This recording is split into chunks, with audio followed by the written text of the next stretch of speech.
As you can see down below at the on the ticker there, please join us on Patreon, and you get my predictions there, our weekly predictions. But in addition to that, Clayton's going to join us on Patreon with his predictions every week, and we've actually have rounded up about 12 or 15 media members with, and the list is growing. So I'll release that list at some point. I've released it on Patreon. We're going to have college football media commentators, analysts, writers bring us their predictions as well. So I can't guarantee I can't guarantee there's going to be many winners in those picks, but there will be picks. For me, got to get people over to Patreon. We're going to make them a lot of money. Come on, they just have to figure out who's going to get them right.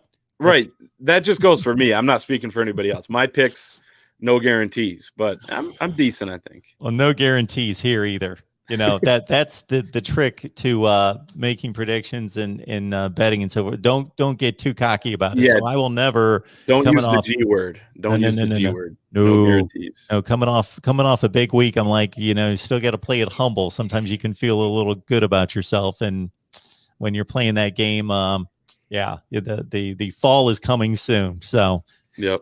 Talking about predictions, the AP coaches, or not the AP poll, that'll be coming out, I think, next week. But the coaches poll is a bit of a prediction, depending on how you make your approach to top 25. For some people, this is my prediction of how this season is going to end, 1 through 25. For others, they're basically saying, I believe these are the 25 best teams in the country. And some of them may have really hard schedules and others easy schedules. I'm not looking at that. I'm just telling you that those are the 25 best teams in the country. Jim Harbaugh has finished 11th, 10th, unranked in that 17 season at 8-5 after the bowl loss to South Carolina, 14-18.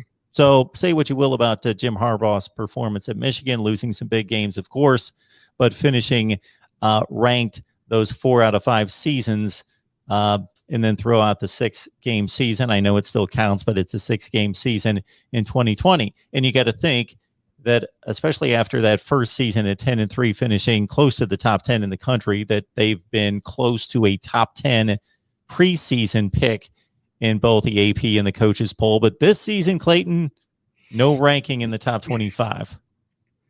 Yeah, that's exactly what I expected. I didn't expect them necessarily coming off of last season and, looking at what's coming back that is proven. There's not a ton of proven commodities on this team. I think there's some potential at different positions, but a ton of question marks. So it makes complete sense.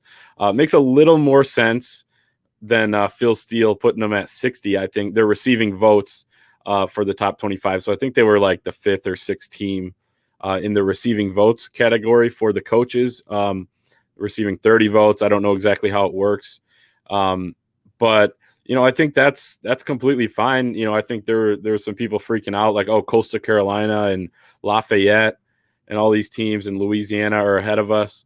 I saw some of that kind of panic stuff, but I've always thought, preseason, polls are kind of irrelevant. I mean, Michigan has started pretty high and finished, about 15, 16, 17 when you look at some different years. Then Jim Harbaugh's first season, I think they started off, I don't have the numbers in front of me, but somewhere maybe in the 20s or the late teens. And then they finished close to the top 10, if not in the top 10 that year. So, I mean, it really doesn't matter in my opinion. And I know, Mark, you and I have talked about, I think it was last time I was on, about how arbitrary the 25 number is when it comes to rankings and that whole system. So I don't put a ton of stock into it, but, talking to some of these Michigan players at Big Ten Media Days just a couple weeks ago, they were saying, yeah, we know we're picked 4th in the Big Ten East in the Cleveland.com poll. And they're kind of relishing that and saying, hey, it's the first time that we've been here and haven't had these super high expectations.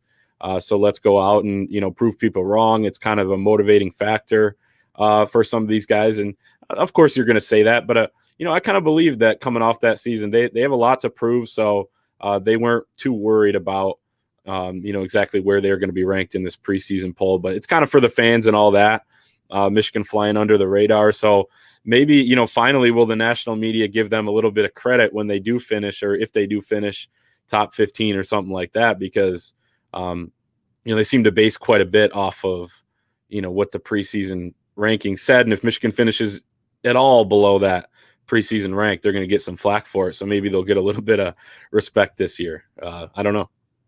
Yeah, there's no question that the perception that is indicated in the top 25 preseason, it carries slightly into the season. But if you start 0-3, you're not going to be ranked in the top. If you start 0-2, Right. unless you played the top two teams in the country, you're not going to be ranked in the top 25. So it all has to be decided on the field. If Michigan's 7-1 after 8 games, they're going to be ranked high, regardless of what this says currently. 5 teams in the Big Ten in the top 25. Ohio State at 4. And pretty much the top 5 teams in the country on any poll that you see are going to be the same. They're just mixed up differently. Then we've got Wisconsin at 15, Indiana 17, Iowa 18, Penn State 20. So the other 4 are slammed into the 15 to 20 range. So yeah, a lot of people out there not sure, is Penn State going to bounce back and be what they were before? They lost 5 games last year. Indiana, are they for real? Of course, Wisconsin's pretty much a mainstay between 12 and 15, it seems, every year. Right. And so that's where we stand. And Ohio State's got a pretty good lead as it stands based on prognostications at this point. Pretty fair at this point for Ohio State getting that love. And yeah, like you said, the top 5 is basically shuffle the same 5 teams up and put them in there each and every year.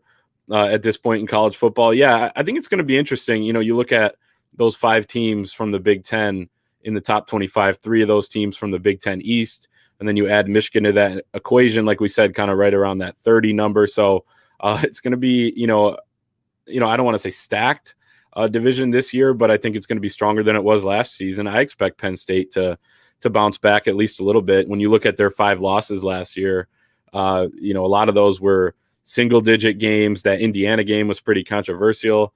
So you look at that. They improved as the season went on. They won their last 4 games of the year.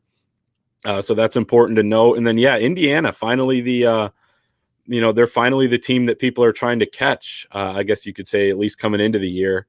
Usually they're that team that's trying to break through. They finally did last season. So I think it's about right now. Those are the teams, when you do preseason rankings, you look at a lot of what's returning, who's proven. Indiana's got a quarterback coming back.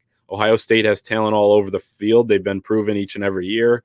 Penn State, has been a team that's kind of consistently been in that top 25, and they have a ton of talent coming back. They got a third-year quarterback returning. So it makes a whole lot of sense right now when you look at the Big Ten teams in there. And then Iowa's just steady. Iowa, they'll probably finish exactly where they started at 17 or something. So yeah, Indiana and Iowa actually play right out of the gate, and so does Wisconsin and Penn State week 1. Those are 2 week 1 games in the Big Ten. Those are going to be huge to get those teams off to big starts with championship aspirations. And I don't have the numbers to back me up, but I have seen certain I know I went through 50 years of polls to see how accurate or how many times does the AP in particular or the coaches poll predict the national champion before the season. And out of those 50 times, it was like 9 times. Really? 50. Wow. Now, there were also about at least that many times that they had the number 2 team that then won the national championship. So it was about 18 to 20 times out of 50. I posted a video a few months ago about it. So about 18 or 20 times out of those 50 that they got the 1 or 2 team then proceeded to win the national championship. And then you could imagine the top 5 was, and especially during this playoff era, it's been easy to peg that top 3 to 4 teams Right.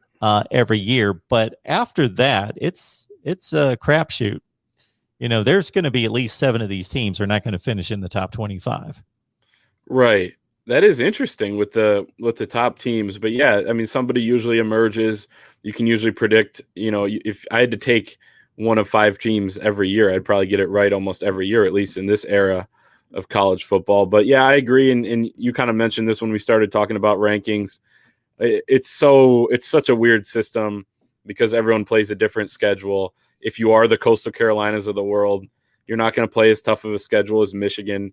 If they played head to head, I would probably think that, middle of the pack Big Ten team is probably right on par with like a 10-2, team from the Sun Belt. So It's just impossible to do. And that's why you kind of, in college football, as you said at the absolute top of the show, every game is so important. That's why you got to leave no doubt on the field, because, no matter what your schedule is, because, it's kind of an imperfect science that they have to determining the rankings. And that's why at the end of the season, if you go through the top 25 rankings every year, if you're a Power 5 and you go 8-5 or 9-4, that's kind of the dividing line. If you go 9-4, you're pretty much assured you're going to finish in the top 25. If you go 8-5, you have to have a really good schedule or maybe a big bowl win to get you into the top 25. And then you're basically, regardless of the rankings or who's involved in the rankings, you're comparing those teams in the Power 5 to Group of 5 teams. And they usually have to go 12-1, 11-2 usually gets them in the top 25. And that's basically whoever kind of, it just feels right, but that's not even necessarily a good barometer. But yeah, 8-5, 9-4 is the equivalent of 11-2. It's crazy. It is. But people love rankings, so they're out there, and I'll have to deliver mine. I wasn't going to do a top 25 before the season, but people want them, so hey, we'll pull one together. All right, Clayton, we appreciate you stopping by as always. Thanks for having me.